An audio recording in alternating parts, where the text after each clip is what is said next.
어제 말씀이 가정에 대한 그런 말씀으로 좀 약간 한정되어 있다면, 오늘은 말씀이 약간 포커스가 넓어져요, 스펙트럼이. 그래서 여러분, 베드로전서가 공동서신이라고 말씀드렸었잖아요, 그죠? 회람서신. 그러니까 이미 예수 그리스도를 믿는 교회 공동체 안에 주신 메시지가 먼저죠. 그러니까 교회 공동체 안에서 이제 너희 부르심이 무엇인지, 교대책에도 부르심을 받은 자들이라고 되어져 있죠. 교회 공동체 안에서 너희의 부르심이 무엇인지 좀 더 확대하면, 그럼 세상 속에서의 너희의 부르심은 무엇인지, 이 한 메시지로 어제 가정에서 조금 더 확대된 이제 그런 메시지입니다. 그래서 어제 말씀과 이어서 만일에 본다면, 단장하는 삶은 외모를 꾸미는 게 아니고 이런 거다 라고 할 수 있겠고, 오늘 본문만 잘라서 본다면 9절의 하반절을 먼저 한번 보시겠어요? 9절의 하반절 보시면, 악을 악으로 욕을 욕으로 갚지 말고 도리어 복을 빌라 이를 위하여 너희가 부르심을 받았는, 이게 앞에 있는 걸 말한 거잖아요. 그것 때문에 너희가 부르심을 받은 거다. 그래서 앞에 있는 것도 있고요, 또 뒤에 있는 것도 있고 그래요. 그래서 저는 소제목을 그렇게 달았어요. 나의 부르심 8가지. 나의 부르심 8가지가 뭔가. 그래서 다른 말로 말하면 내가 살아야 하는 이유도 되겠죠. 또 내가 삶을 살아가는 방식은 이래야 된다라는 의미도 되겠고, 내가 예수님을 믿는 이유 8가지 그래도 되겠고, 내가 큐티를 하는 이유는 뭐냐, 그런 것도 되겠죠. 9절의 하반절로 가서 본다면, 이런 8가지 부르심을 주시는 이유는 뭐죠? 이는 복을 이어받게 하려 하심이라. 이게 이제 상속자라고 하는 뜻인데, 하나님께서 허락하시는 그런 축복들을 네가 이 땅을 살아가면서 받기를 원한다면, 이는 8가지의 부르심이 합당한 삶으로 나아가게 될 때 이는 하나님의 축복이 너에게 임할 거다라고 하는 이제 메시지가 되어지는 거죠. 8절을 보겠습니다. 마지막으로 말하노니 너희가, 이제 사실은 다 마음을 같이하여 동정하고 형제를 사랑하고 뭐 이런 건데요, 저는 그냥 마음을 같이하여부터 1번으로 잡아봤어요. 마지막으로 말하노니 너희가 1. 다 마음을 같이하고, 2. 동정하며, 3. 형제를 사랑하고, 4. 불쌍히 여기며, 5. 겸손하며. 1절 안에 우리의 부르심이 벌써 한 5가지가 들어가 있는 거죠. 그래서 그 마지막으로 말하노니, 이건 이제 우리가 일반적으로 쓰는 우리가 글을 쓰는 그런 이제 의미에서는 기승전결, 결론으로 말하자면 이런 의미가 되지만, 이제 성경 안에서 특히 이제 이렇게 유대 사람들이 쓰는 방식이나 이제 그런 것 안에서는 이 마지막으로 말하노니, 이건 이제 결론 뭐 이 뜻은 아니고요, 강조용법이에요. 강조용법. 그래서 오히려 단장이 뭔지, 네가 삶을 살아가는 방식이 어때야 하는지 내가 이제 진짜 본론을 말하겠다, 뭐 이런 뜻이에요. 진짜 본론을 내가 이제 말하겠다. 첫째는 뭐냐면, 네가 삶을 살아가는 방식과 너의 부르심의 첫째는 뭐냐면 마음을 같이 하는 거다라는 거예요. 마음을 같이 해야 된다. 교회 안에서 마음을 같이 해야 된다.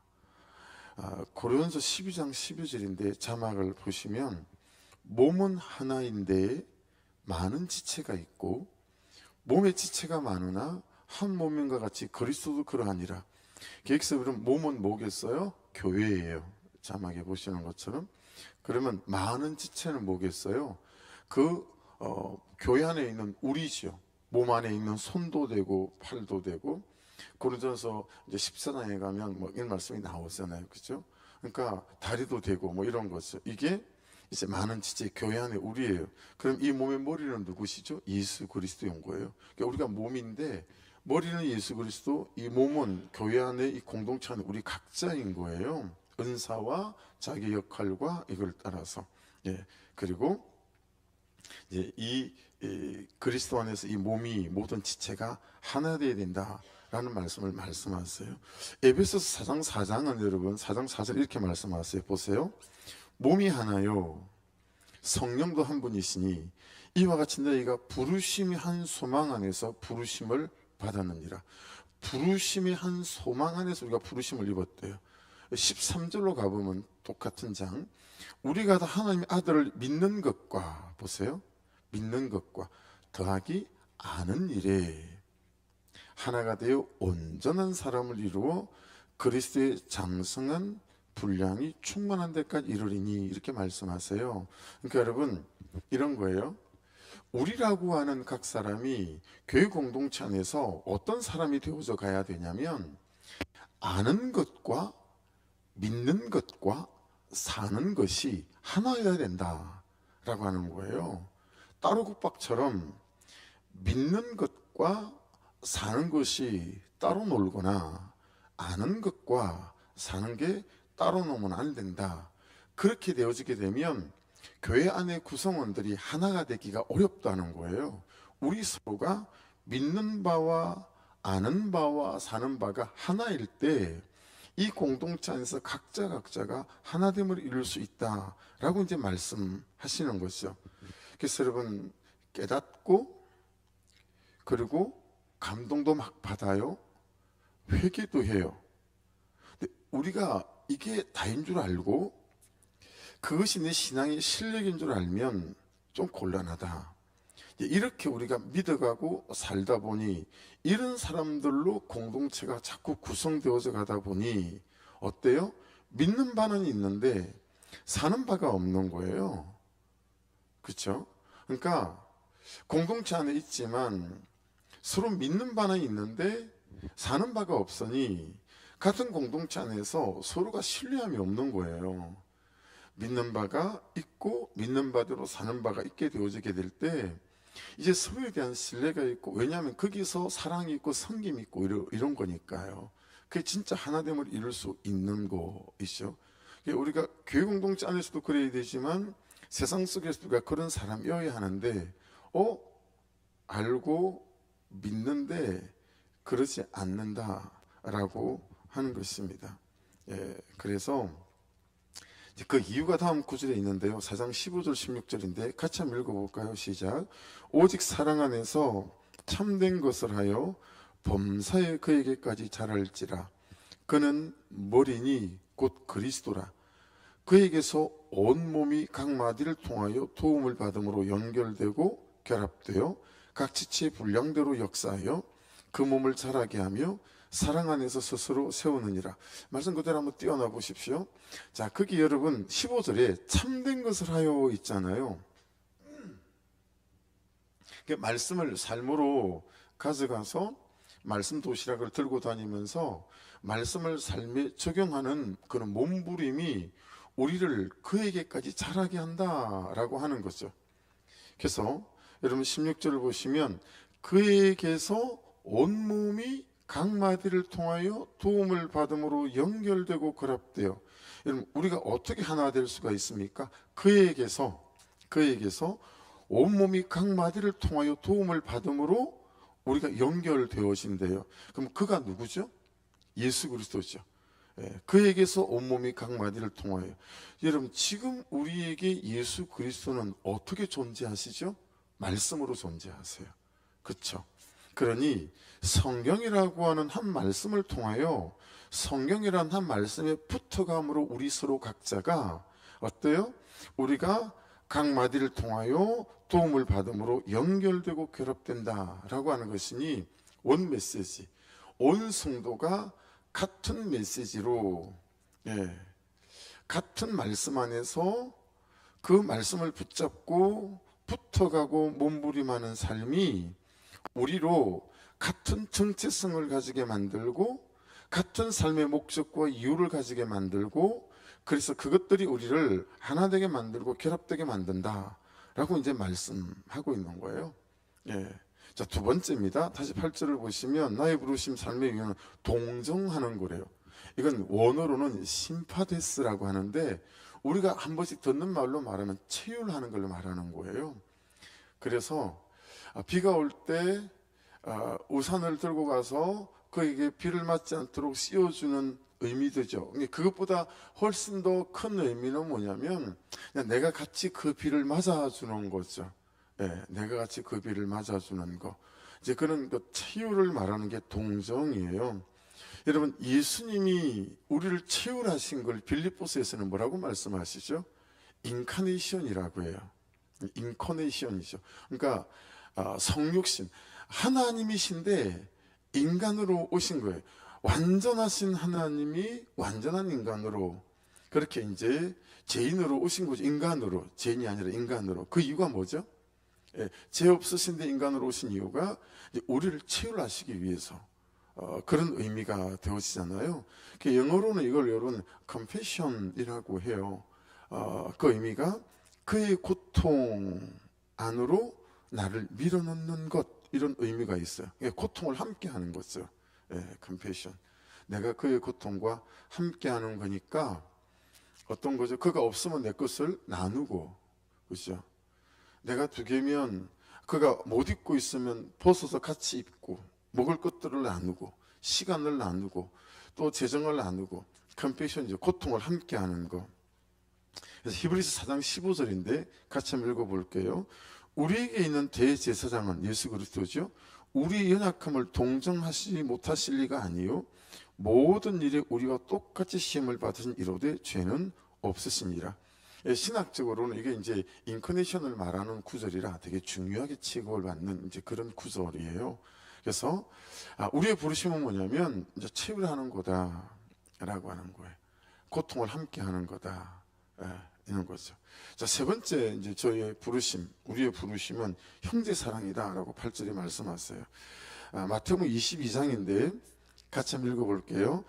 예수께서 이르시되 내 마음을 다하고 목숨을 다하고 뜻을 다하여 주 내 하나님을 사랑하라 하셨으니 이것이 크고 첫째 되는 계명이요 39절 둘째도 밑줄이죠. 그와 같으니 내 이웃을 내 자신같이 사랑하라 하셨으니 하나님, 제가 하나님을 사랑합니다. 이게 어떤 식으로 어떤 방식으로 표현되어지는 거라는 거죠? 형제를 사랑하는 것이 하나님을 사랑하는 거라는 거예요. 여러분, 우리가 보이지 않는 하나님을 어떻게 사랑하는 거죠? 보이지 않는 하나님을 그래서 어제도 카센터에서 차를 좀 고치고 이제 요나서부터 저는 이제 계속 묶여 있어요. 제가 요나서부터. 왜냐하면 요나가 저라는 게 너무 절박하게 많이 깨달아져 가지고요. 제가 가지 않는 니느웨는 어디였냐면 하나님을 사랑하지 않는 사람이더라고요. 제가. 그리고 영혼을 사랑하지 않는 사람. 그게 저라는 사실에 너무 애통함이 있었어요. 그래서 제가 완전히 다시 쓰는 그냥 딴짓만 하는 거예요. 하나님 생각하고 저하고 생각이 다른 거예요. 목회적인 성공이든 뭐든. 그래서 어제도 교회를 오면서 그냥 무슨 찬양이 흘러나왔는데 울컥 눈물이 터지는 거예요. 이유는 제 고백이 그거였어서 하나님, 제가 하나님을 사랑하지 않습니다. 그렇게 하면 제가 영혼을 사랑하지 않습니다. 이거 어떻게 하면 좋죠? 그 요나서부터 제가 이제 묶여 있는 거예요. 그게 이제 저를 애통하게 만드는 거죠.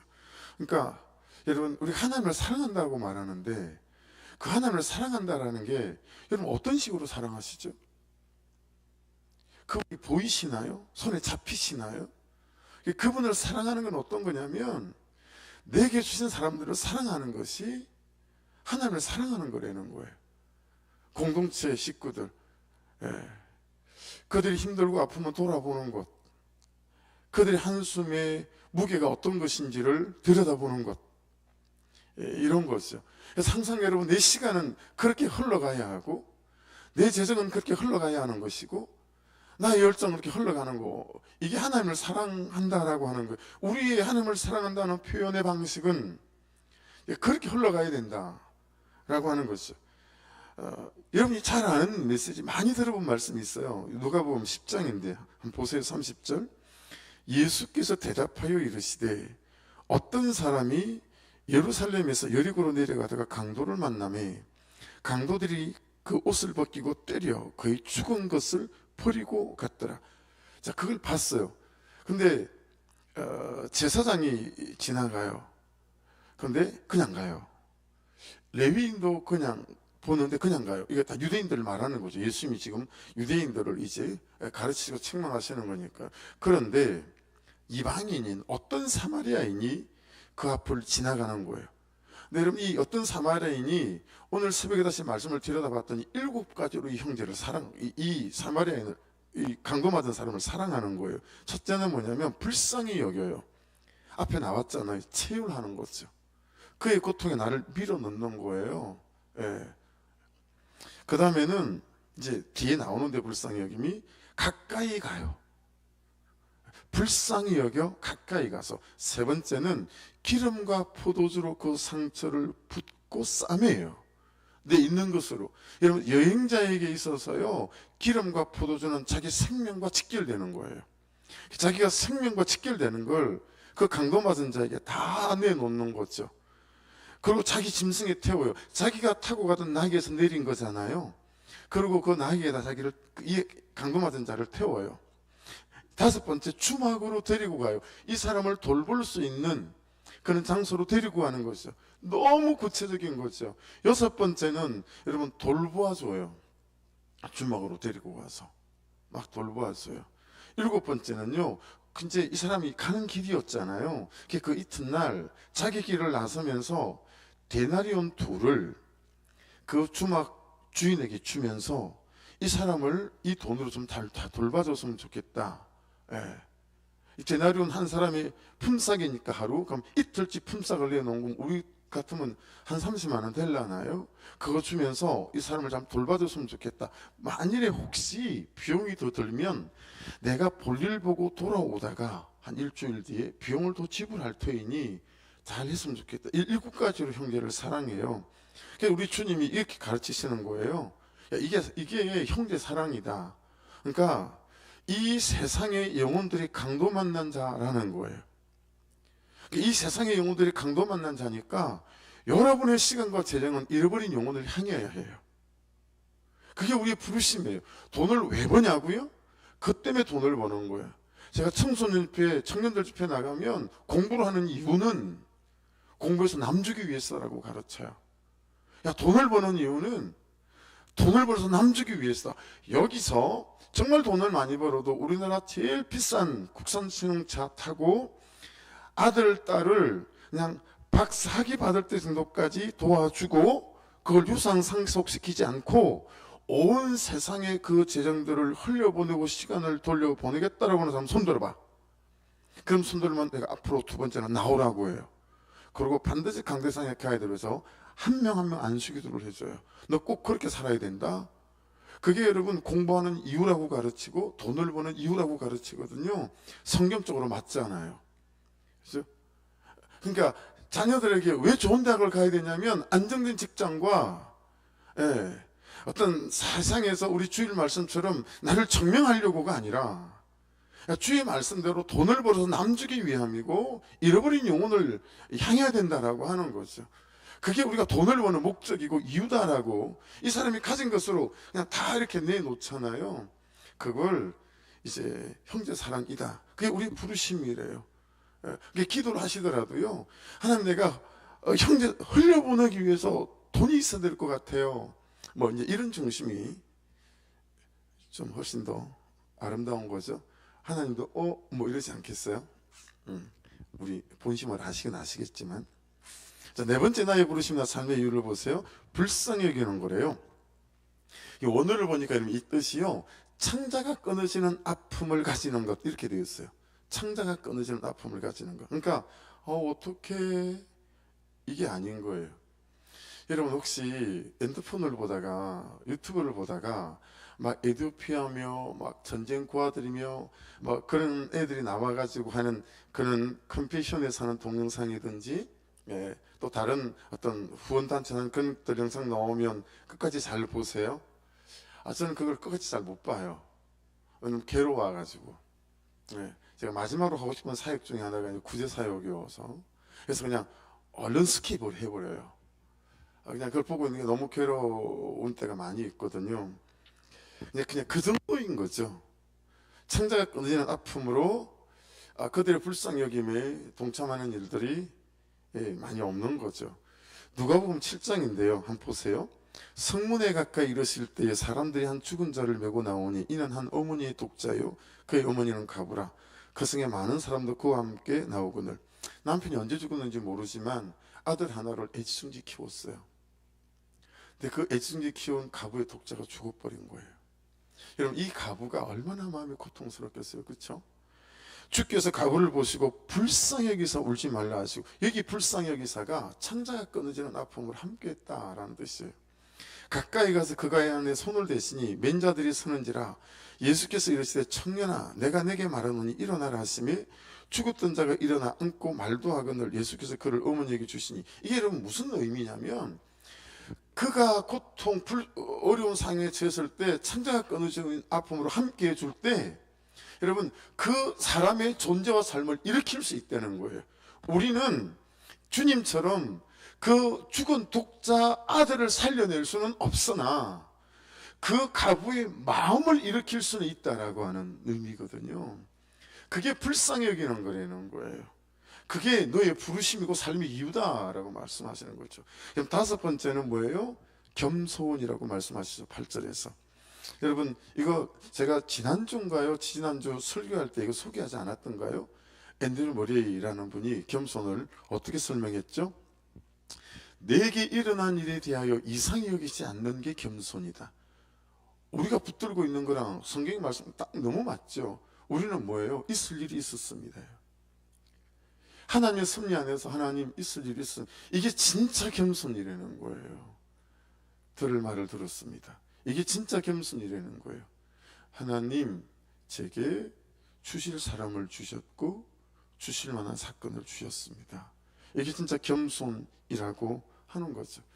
아버지 하나님, 제가 참 어렵지만 이 사람과 함께 이 공간과 시간을 삶을 함께 하는 게 참 어렵지만 하나님 제가 살아계신 하나님만 보고 가겠습니다. 이게 겸손이라는 거예요. 하나님 제가 제 죄만 보고 갑니다. 이게 겸손이라는 거예요. 그게 진짜 겸손이다. 여러분, 그 다음 여섯 번째로 나오는 게 9절에 보십시오. 악을 악으로 갚지 않고 일곱 번째 욕을 욕으로 갚지 않는 거다 라고 말씀하세요. 여러분, 악은 카코스라고 하는데요, 보세요. 무슨 의미를 갖고 있냐면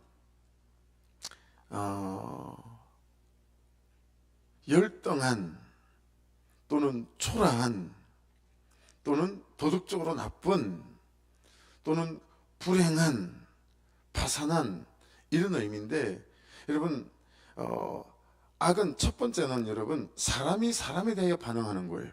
두 번째는 현실에 대하여 사람이 반응하는 거예요. 그러니까 사람이 내게 악으로 대하는 거예요. 근데 내가 그걸 악으로 갚지 않는 것. 두 번째, 내 현실이 막 파산했어요. 너무 불행해요. 근데 그랬다고 해서 나도 에이 몰라 라고 반응하지 않는 것. 그게 악을 악으로 갚지 않는 거다. 욕은 로이도리아라고 하는 단어거든요. 그러니까 그가 나를 모욕해요. 그가 나를 막 욕설해요. 그가 나를 막 비방하고 책망해요. 근데 그런 거에 대해서 내가 하는 반응, 이걸 말하는 거죠. 악도 욕도 다 반응에 대한 거예요. 그러니까 여러분, 악을 악으로 갚지 말고 욕으로 갚지 말고, 이 갚지 말고는 아포디돔이에요. 보복하지 말아라 라는 거예요. 보복하지 말아라. 이게 참 빈번하지 않나요? 아내가 내게 잘못하고 남편에게 잘못하고, 부모가 내게 잘못하고 또 자식이 부모에 대해서 잘못하고, 은혜도 모르는 놈, 그죠? 그런 실망과 낙심으로 가는데 얼마나 많이 있습니까? 그죠? 그때 우리는 주로 혈기로 감정으로 다 보복하는 방식이잖아요. 누구는 말을 하고 누구는 입을 닫고, 그죠? 누구는 막 투명한, 이 전부 다 여러분 보복하는 거잖아요. 내가 할 수 있는 내 성품에 기반된, 내 태도에 기반된. 그렇게 하지 말아라. 너희의 부르심은 그렇게 보복하는 것 아니다. 그래서 여러분, 사람에 대하여는 설사 보복 안 하는 것이 좀 쉬울 수 있지만, 적어도 무슨 말인지 금방 이해가 가지만 현실에 대하여 악을 악으로 갚지 말고, 이 말의 뜻은 어떤 거겠어요? 죽을 것 같다고 죽지 말아라. 그렇죠? 현실이 도망갈 수밖에 없는 현실이라고 도망가는 것으로 삶을 망가지게 하지 말아라. 그러니까 여러분, 그냥 저는 이 새벽에 이 말씀이 되게 이렇게 마음에 이렇게 깨닫는 바들이 생기더라고요. 왜냐하면 너무 저는 악을 악으로 갚고 욕을 욕으로 갚는 사람이구나. 어쨌든 감정을 표출하잖아요, 그죠? 사람이라 그러지 않을 수는 없지만,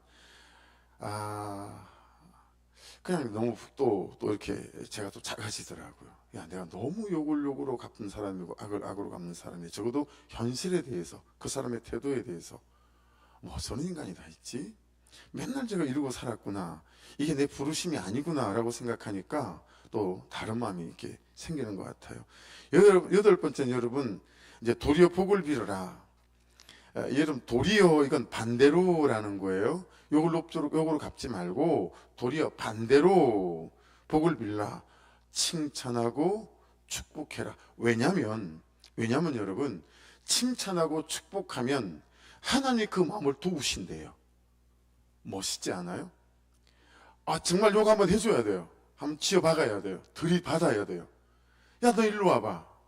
근데 야, 네가 만약에 그러지 않고 오히려 그를 칭찬하고 복을 빌면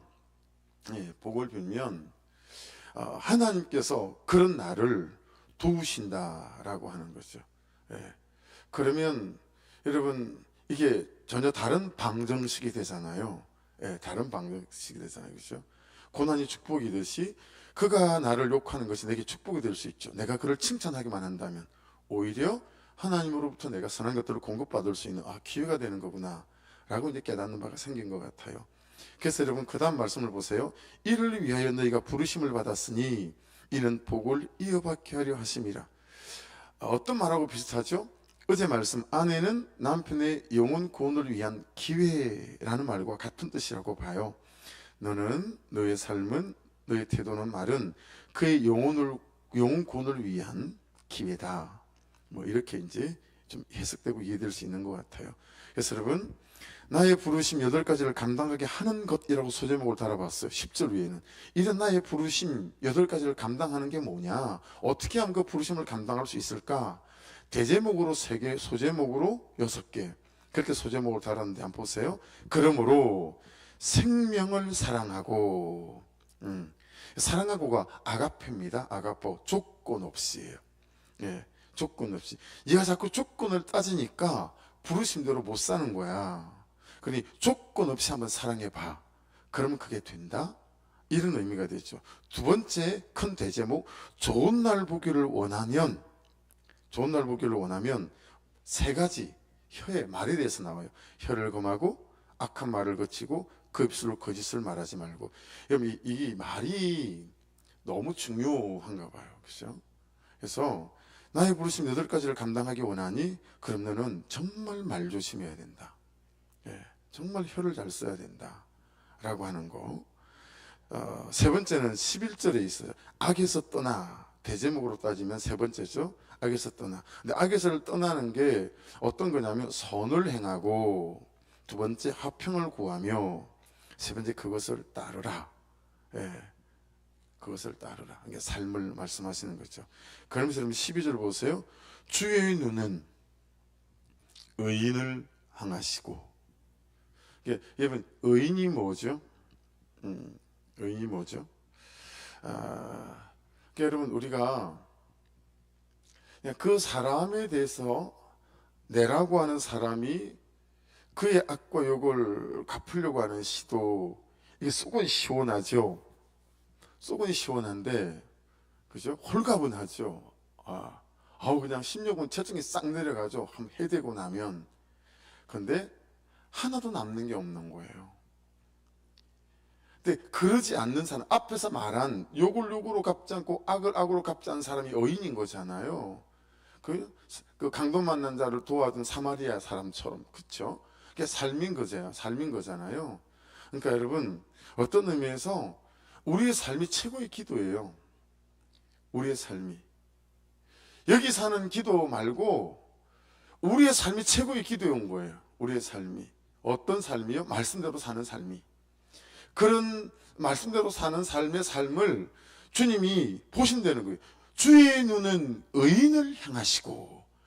그 얘기는 무슨 뜻이에요? 하나님이 다 갚으신다는 거예요. 야, 사람에게 당하지만 욕을 욕으로 갚지 않고 악을 악으로 갚지 않는 거 내가 갚을게. 내가 다 계산할게. 많이 당해라. 내가 계산할게. 따라다니면 내가 계산할게. 내가 채워줄게. 이런 거잖아요. 이게 우리의 삶의 방식이면 너무 좋겠다는 거예요. 주님이 지금. 야, 사람에게 당하는 거 참 억울하지, 비참하지. 야, 근데 그럼에도 불구하고 우리가 조건 없이 네 것들을 내주고 흘려보내고 그러면 야, 내가 다 따라다니면서 내가 계산해 줄게. 30배, 60배, 100배로. 이런 말씀인 거죠. 주의 눈은 의인을 향하시고, 두 번째, 그의 귀는 의인의 간구에 귀 기울이시되. 예. 그러니까 야, 기도만 있고 기도처럼 사는 그는 삶은 없는 삶 말고, 그죠? 세 번째, 주의 얼굴은 악행하는 자들을 대하시느니라 하였느니라.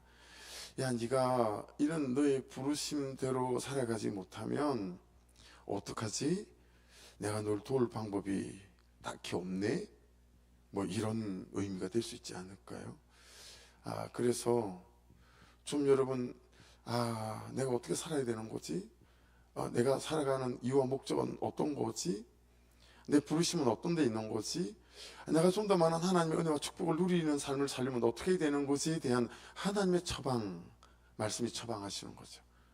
그런 부분 안에서 여러분, 오늘 말씀이 여러분에게 부딪히는 부분이 어떤 부분인지 모르겠지만 저는 악을 악으로 갚지 말고 욕을 욕으로 갚지 마라, 이 말씀 저는 오늘 제게 주시는 걸리는 부분이 제가 너무 이렇게 살아오는 거예요. 너무 이렇게 살아오는 거예요.